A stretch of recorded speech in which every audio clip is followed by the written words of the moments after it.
بسم اللہ الرحمن الرحیم۔ محترم ناظرین، السلام علیکم۔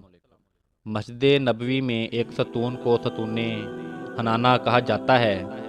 مسجد نبوی میں اس ستون کو حنانہ کہنے کی وجہ یہ ہے، رسول اکرم صلی اللہ علیہ وآلہ وسلم کی حیات میں یہاں ایک کھجور کا درخت ہوا کرتا تھا۔ نماز کے بعد رسول خدا اس درخت کا سہارا لے کر مسلمانوں سے خطاب کیا کرتے تھے۔ ایک خاتون مومن روزانہ نماز کے لیے مسجد نبوی میں آیا کرتی تھی۔ ایک دن اس خاتون نے حضرت سے کہا، اے رسول اللہ، آپ بوڑھے ہو چکے ہیں، آپ نماز کے بعد کھڑے ہو کر خطبہ نہیں دے سکتے۔ میرا بیٹا بڑا ہے، اگر آپ اجازت دے تو وہ آپ کے لیے ممبر تیار کر دے گا اور آپ اس پر بیٹھ کر خطبہ دیا کریں گے۔ نبی کریم صلی اللہ علیہ وآلہ وسلم نے اس کی پیشکش قبول فرمائی۔ عورت نے اپنے بیٹے سے کہا کہ حضرت کے لیے ممبر تیار کرو۔ اس نے آپ کے لیے ایک ممبر بنایا جس کی 3 سیڑھیاں تھیں۔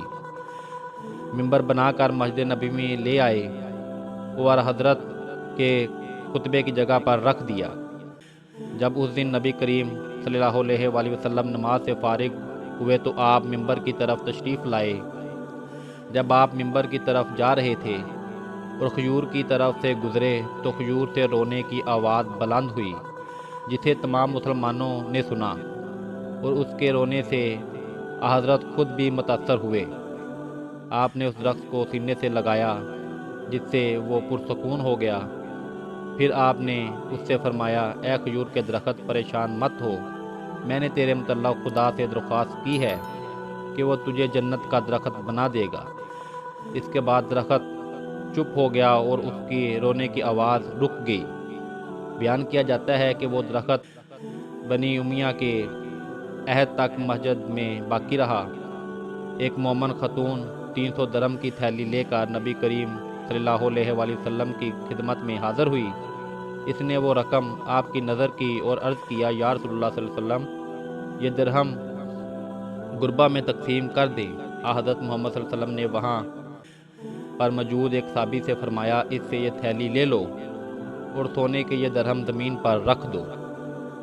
صحابہ نے وہ تھیلی لی اور خاتون کے سامنے زمین پر کھولی تو اس سے سونے کے درہم زمین پر گرنے لگے۔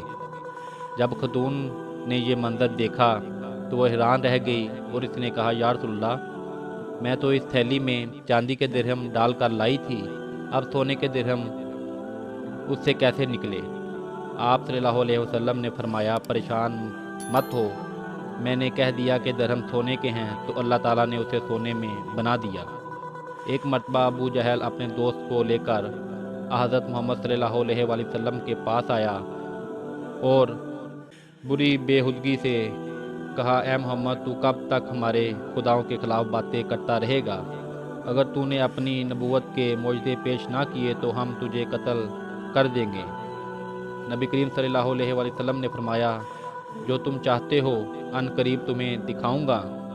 ابو جہل نے اپنے یہودی دوست سے مشورہ کیا کہ محمد سے کس طرح کا معجزہ دیکھیں جس کے پیش کرنے سے یقین آ جائے۔ یہودی نے کہا کہ اگر تم نے زمین پر کوئی چیز کا معجزہ دیکھنے کو کہا تو وہ اپنے جادو کی طاقت سے تمہیں معجزہ دکھا دیں گے۔ تم اس سے آسمانی معجزہ کا کہو، کیونکہ آسمان پر جادو نہیں چل سکتا۔ ابو جہل نے کہا، محمد، اگر چاندی کے 2 ٹکڑے کر دو تو ہم تجھ پر ایمان لے آئیں گے اور تیری پیروی کریں گے۔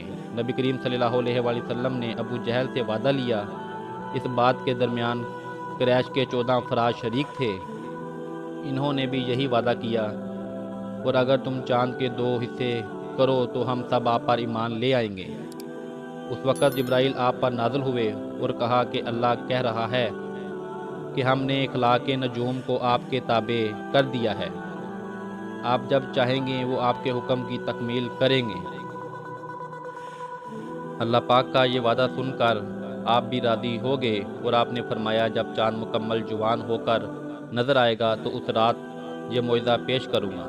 الارض 14ویں والی رات ہوئی، آپ ایک پہاڑ پر آئے اور آپ کے ساتھ مسلمانوں کی ایک جماعت تھی، اور دوسری طرف ابو جہل اپنے یہودیوں دوستوں اور مشرکین کو لے کر آیا۔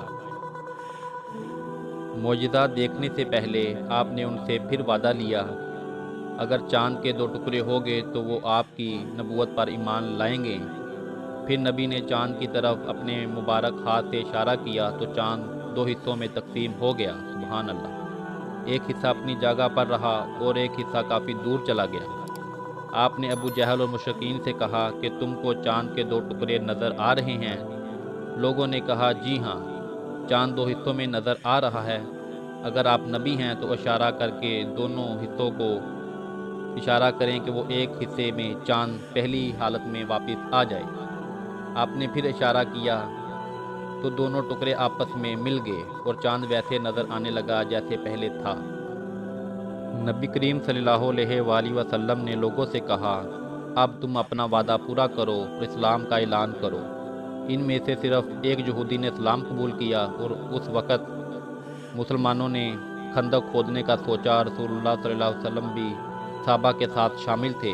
خندق کھودی جا رہی تھی، مگر حالت یہ تھی کہ 3 دن سے رسول اللہ صلی اللہ علیہ وسلم اور صحابہ نے کچھ نہیں کھایا تھا۔ حضرت جابر بن رضی اللہ عنہ کے گھر ایک بکری موجود تھی۔ جب اس نے دیکھا کہ رسول اللہ صلی اللہ علیہ وآلہ وسلم اور صحابہ بھوک سے بیتاب ہیں تو وہ حضرت کی خدمت میں حاضر ہوا اور عرض کیا، میرے گھر میں ایک بکری موجود ہے، میں اسے آپ کی دعوت کرنا چاہتا ہوں۔ آپ سے درخواست ہے کہ آپ میری دعوت قبول کریں اور میرے مہمان بنیں۔ حضرت نے فرمایا، جابر میں اکیلا مہمان بنوں یا جو سارے صحابہ بھی تمہارے مہمان بنیں؟ مگر جابر آپ سے کیسے کہہ سکتے تھے کہ آپ اکیلے ہی آئیں؟ جابر نے عرض کیا، آپ صحابہ سمیت تشریف لے آئیں۔ اس وقت 700 افراد خندق کھودنے میں مصروف تھے۔ حضرت جابر اپنے گھر آئے اور اپنی بیوی سے یہ سارا واقعہ بیان کیا اور کہا، اتنے زیادہ افراد کو ہم کیسے کھانا کھلا سکتے ہیں؟ بیوی نے کہا کہ تم نے نبی کریم صلی اللہ علیہ وآلہ وسلم کو اپنی حیثیت سے آگاہ کیا تھا؟ جابر نے کہا جی ہاں۔ بیوی نے کہا، پھر تمہیں فکر کرنے کی ضرورت نہیں۔ آپ صلی اللہ علیہ وآلہ وسلم سب کو لے کر جابر کے گھر آئے۔ آپ جابر کے گھر میں داخل ہوئے۔ رسول اللہ صلی اللہ علیہ وآلہ وسلم صحابہ کو کھانا دیتے گئے۔ خدا نے کھانے میں برکت دی اور سب سے کھانا کھا لیا۔ جب صحابہ گئے تو جابر نے دیکھا کہ کھانا ویسے کا ویسا ہی پڑا ہے۔ سبحان اللہ۔ محترم ناظرین، اگر آپ کو ہماری ویڈیو اچھی لگی ہو تو ہمارا چینل سبسکرائب کر لیں۔